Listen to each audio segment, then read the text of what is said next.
ഏറ്റവും പ്രധാനപ്പെട്ട ഒരൊറ്റ പോട്ടെ, ഒരൊറ്റ നിമിഷം. ഇത് നമ്മൾ നേരത്തെയൊക്കെ പരിഗണിച്ചിരുന്ന ഒരു പ്രേക്ഷകരിലേക്ക് എത്തിച്ചൊരു വാർത്തയാണ്. തിരൂരിലെ ലോറി അപകടവുമായി ബന്ധപ്പെട്ട ദൃശ്യങ്ങളാണ്. ലോറി പാറക്കോറിയിലെ വെള്ളത്തിലേക്ക് വീണു പോവുകയായിരുന്നു. അത് ഉയർത്തുന്ന ദൃശ്യങ്ങളാണ് പ്രേക്ഷകർ ഇപ്പോൾ കണ്ടുകൊണ്ടിരിക്കുന്നത്. ലോറിയിലുണ്ടായിരുന്ന ഡ്രൈവർ, അദ്ദേഹത്തിന് വേണ്ടിയുള്ള തിരച്ചിൽ കൂടി നടക്കുന്നുണ്ടായിരുന്നു. മണിക്കൂറുകൾ നീണ്ട പ്രയത്നത്തിന് ഒടുവിലാണ് തിരൂരിൽ അപകടത്തിൽപ്പെട്ട ലോറി ഇപ്പോൾ ഫയർഫോഴ്സിന് ഉയർത്താൻ കഴിഞ്ഞിരിക്കുന്നത് എന്നുള്ളതാണ്. മുബഷീർ പി അക്ബർ നമ്മളോടൊപ്പം ചേരുകയാണ്. മുബഷീർ, ഏറെ മണിക്കൂറുകൾ നീണ്ട പ്രയത്നത്തിന് പരിഹാരം കാണാൻ കഴിഞ്ഞിരിക്കുന്നു എന്നുള്ളതാണ് ഏറ്റവും പ്രധാനപ്പെട്ട കാര്യം, ആശ്വാസകരമായ കാര്യം. തിരച്ചിൽ എത്രത്തോളം നേരം നീണ്ടു നിന്നു? എപ്പോഴത്തേക്ക് പൂർണ്ണമായി ഉയർത്താൻ കഴിയും? തെരച്ചിലിനൊടുവിലാണ് ഇപ്പോൾ ലോറി കണ്ടെത്തി ലോറി ഉയർത്തിയിരിക്കുന്നത്. ക്രെയിൻ ഉപയോഗിച്ച് നാല് തവണ ശ്രമിച്ചു. പക്ഷേ ക്രെയിനിലുണ്ടായിരുന്ന റോപ്പ് ലോറിയിൽ ലോക്ക് ചെയ്യാൻ സാധിച്ചിരുന്നില്ല. ഇപ്പോൾ അല്പസമയം മുമ്പ് ഒരു 7:10 കൂടിയാണ് ക്രെയിനിൽ ലോക്ക് ചെയ്തിരുന്ന റോപ്പ് താഴ്ഭാഗത്ത് ലോറിയിൽ ലോക്ക് ചെയ്തത്. അങ്ങനെ 4 മേഖലകളിലായി, ലോറിയുടെ 4 മേഖലകളിലായി റോപ്പ് ലോക്ക് ചെയ്തതിനു ശേഷമാണ് ഇപ്പോൾ ലോറി പൂർണ്ണമായിട്ടില്ല പുറത്തേക്ക് എത്തിച്ചിരിക്കുന്നത്. ലോറിയുടെ ഒരു ഭാഗം നമുക്ക് ദൃശ്യങ്ങളിൽ കാണാൻ സാധിക്കും. അതിന്റെ മുൻഭാഗമാണ്, നമ്പർ പ്ലേറ്റ് അടങ്ങുന്ന മുൻഭാഗമാണ് ഇപ്പോൾ കാണാൻ സാധിക്കുന്നത്. അല്പസമയത്തിനുള്ളിൽ തന്നെ ലോറി പൂർണ്ണമായിട്ട് മുകളിലേക്ക് ഉയർത്താൻ സാധിക്കുമെന്നുള്ളതാണ് പ്രതീക്ഷിക്കുന്നത്. ഇപ്പോൾ ലോറി കീഴോട്ട് കിടക്കുന്നൊരു ദൃശ്യമാണ് നമുക്ക് കാണാൻ സാധിക്കുന്നത്. അതായത് 4 ഭാഗത്തായി, ലോറിയുടെ 4 ഭാഗത്തായിട്ടാണ് ഇപ്പോൾ ക്രെയിനിൽ നിന്നുള്ള റോപ്പ് ലോക്ക് ചെയ്തിരിക്കുന്നത്. നേരത്തെ 4 തവണ സമാനമായ രീതിയിൽ ശ്രമിച്ചിരുന്നെങ്കിലും അതിന് സാധിച്ചിരുന്നില്ല. ഏറ്റവും ഒടുവിൽ ഏകദേശം 6.5 മണിക്കൂർ നീണ്ട ദൗത്യത്തിനൊടുവിലാണ് ഇപ്പോൾ ലോറി കണ്ടെത്തി ലോറി ഭാഗികമായി പുറത്തെടുത്തിരിക്കുന്നത്. ഇപ്പോൾ ലോറി ഏറെക്കുറെ വെള്ളത്തിന്റെ മുകളിൽ ഭാഗികമായി എത്തിയിട്ടുണ്ട്. അതിനുള്ളിൽ മുസ്തഫ കുടുക്കി കിടക്കുന്ന നേരത്തെ തന്നെ ഫയർഫോഴ്സ് ഉദ്യോഗസ്ഥർ സ്ഥിരീകരിച്ചിരുന്നു. അദ്ദേഹത്തെ പുറത്തെടുക്കാനുള്ള നീക്കമാണ് ഇപ്പോൾ വളരെ വേഗത്തിൽ നടന്നുകൊണ്ടിരിക്കുന്നത്. ലോറി കണ്ടെത്തിയ സാഹചര്യത്തിൽ നേരത്തെ തന്നെ അവിടെ ഉദ്യോഗസ്ഥർ സജ്ജമായി നിന്നിരുന്നു. ലോറി ഉയർത്തുന്ന ഘട്ടത്തിൽ തന്നെ മുസ്തഫയെ അതിനുള്ളിൽ നിന്ന് പുറത്തെടുക്കുന്നതിന് വേണ്ടി ഇപ്പോൾ ലോറി ഭാഗികമായി പുറത്തെടുത്തിരിക്കുന്നു. 4 മേഖലകളായി ക്രെയിനിൽ നിന്നുള്ള റോപ്പ് ലോക്ക് ചെയ്ത ശേഷം പുറത്തെടുത്ത ലോറിയിൽ നിന്നും അല്പസമയത്തിനുള്ളിൽ തന്നെ മുസ്തഫയെ പുറത്തേക്കെടുക്കാനുള്ള ഒരു നീക്കമാണ് ഉദ്യോഗസ്ഥർ നടത്തിക്കൊണ്ടിരിക്കുന്നത്. എന്തായാലും 6.5 ഏകദേശം 7 മണിക്കൂറോളം നീണ്ട രക്ഷാപ്രവർത്തനത്തിനൊടുവിൽ ലോറിയിൽ അകപ്പെട്ട വ്യക്തിയെ പുറത്തെടുക്കാൻ പോകുന്നു എന്നുള്ളതാണ് ഏറ്റവും ദുഷ്കരമായിട്ടുള്ളൊരു ദൗത്യമായി ഇത് മാറിയത്. ഈ കുളത്തിൻ്റെ ആഴം തന്നെയായിരുന്നു. 70 അടിയോളം താഴ്ചയുണ്ട്. നമ്മളിപ്പോൾ നിൽക്കുന്ന ഈ മേഖലയിൽ നിന്ന് താഴോട്ട് 70 അടിയോളം താഴ്ചയിലേക്കായിരുന്നു ലോറി പതിച്ചു വീണിരുന്നത്.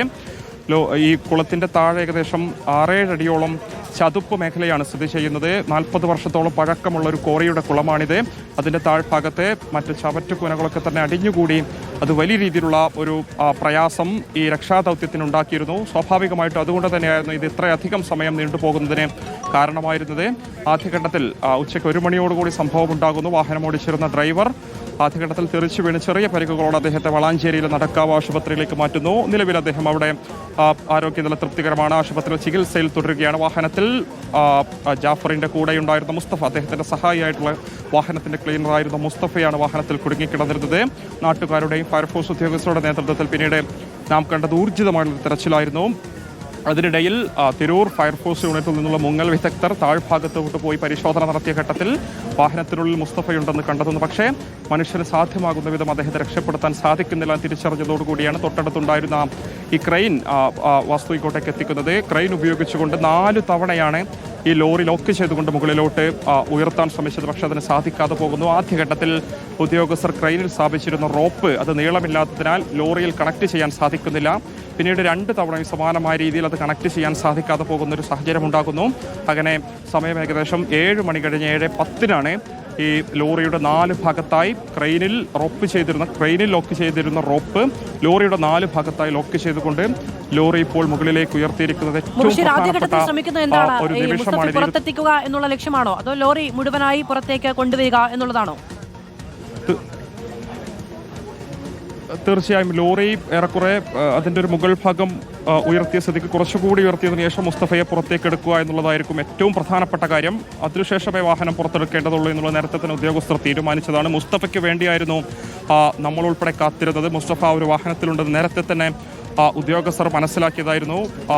ആ ഒരു സമയത്ത് തന്നെ ഉദ്യോഗസ്ഥർ മുസ്തഫയെ രക്ഷപ്പെടുത്താനുള്ള ശ്രമം നടത്തിയെങ്കിലും വാഹനത്തിൻ്റെ ഈ ഡോറുകൾ ഉൾപ്പെടെ ജാമായി പോയതിനാൽ അതിന് സാധിക്കാതെ പോകുന്നു. അങ്ങനെയാണ് ഇപ്പോൾ പൊക്കിയെടുത്തിരിക്കുന്നത്. വാഹനത്തിൽ മുസ്തഫയുണ്ട്. മുസ്തഫയെ പുറത്തെടുക്കാനുള്ള നീക്കമാണ് ഇപ്പോൾ നടത്തിക്കൊണ്ടിരിക്കുന്നത്. അതിൻ്റെ ദൃശ്യങ്ങൾ നമ്മൾ കൊണ്ടുകൊണ്ടിരിക്കുന്നു. അല്പസമയത്തിനുള്ളിൽ തന്നെ പ്രിയപ്പെട്ട മുസ്തഫയെ പുറത്തേക്കെടുക്കാൻ സാധിക്കും. അതിനുവേണ്ടിയുള്ള വളരെ വേഗത്തിലുള്ള പ്രവർത്തനം തന്നെയാണ് ഇവിടെ നടന്നുകൊണ്ടിരിക്കുന്നത്.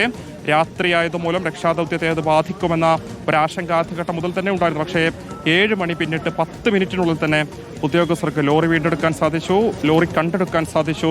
ലോറിയിലുണ്ടായിരുന്ന മുസ്തഫയെ പുറത്തേക്ക് എത്തിക്കുന്നതാണ് ഏറ്റവും പ്രധാനപ്പെട്ട കാര്യം. ഇവിടെ തടിച്ചുകൂടിയിട്ടുള്ള നാട്ടുകാരൊക്കെ തന്നെ ഇക്കഴിഞ്ഞ മണിക്കൂറുകളിലൊക്കെ തന്നെ പ്രാർത്ഥിച്ചിരുന്നതും അതിനുവേണ്ടി തന്നെയായിരുന്നു. മുസ്തഫയെ രക്ഷപ്പെടുത്തണം, ആരോഗ്യവാനായി തിരിച്ചു കൊണ്ടുവരണം എന്നുള്ളതായിരുന്നു. കാരണം ഇവിടെ കൂടിയിട്ടുള്ള മനുഷ്യരൊക്കെ തന്നെ ഇക്കഴിഞ്ഞ മണിക്കൂറുകളിലൊക്കെ തന്നെ വിവിധ തരത്തിൽ ഈ രക്ഷാപ്രവർത്തനത്തിൽ ഇടപെട്ട ആളുകളാണ്.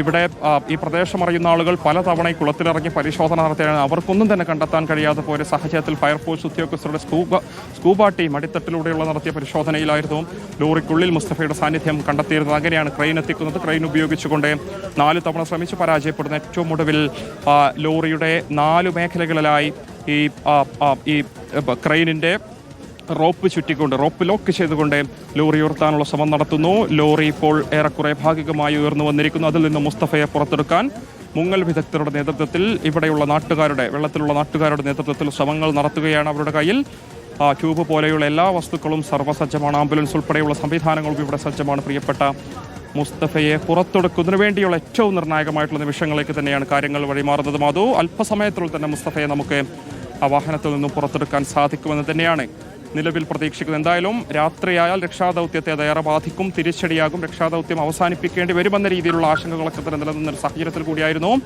അണുമണി തൂക്കം രക്ഷാദൗത്യത്തിൽ നിന്നും പിറകോട്ട് പോകാതെ ഇവിടെയുള്ള ഫയർഫോഴ്സ് ഉദ്യോഗസ്ഥർ, പോലീസ് ഉദ്യോഗസ്ഥർ, നാട്ടുകാരടങ്ങുന്ന സംയുക്തമായി നടത്തിയ തെരച്ചിൽ രക്ഷാപ്രവർത്തനത്തിനൊടുവിൽ വാഹനം കണ്ടെത്തിയിരിക്കുന്നു. വാഹനത്തിലുള്ള മനുഷ്യനെ പുറത്തെടുക്കുന്നതിന് വേണ്ടിയുള്ള ഊർജിതമായിട്ടുള്ള പ്രവർത്തനം തന്നെയാണ് ഇപ്പോൾ ഇവിടെ പുരോഗമിച്ചുകൊണ്ടിരിക്കുന്നത്.